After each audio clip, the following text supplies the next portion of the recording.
సమవయస్కుల ఒత్తిడి యుక్త వయస్కుల ప్రభావం ప్రవర్తనపై అత్యంత ప్రభావితంగా ఉంటుంది. సమవయస్కుల ఒత్తిడి అనేది యుక్త వయస్కుల అనుభవాలలో ముఖ్య లక్షణం. యుక్త వయస్కులలో సమవయస్కుల ఒత్తిడికి అనుగుణంగా నడుచుకోవడం ప్రధానమైన అంశం. పోకడలు, రుచులు, కనిపించే తీరు, భావజాలం, విలువలు అన్నీ సమవయస్కులు చెప్పినట్టుగా ఉంటాయి. సమవయస్కుల ఒత్తిడి ఆపద పొంచి ఉన్న ప్రవర్తనలపై కూడా ఉంటుంది. సమవయస్కుల ఒత్తిడి ఆపద పొంచి ఉన్న ప్రవర్తనలపై కూడా ఉంటుంది.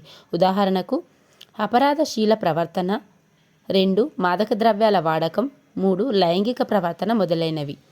కారణం, ఈ చర్యలన్నీ సమవయస్కుల సాన్నిహిత్యంలోనే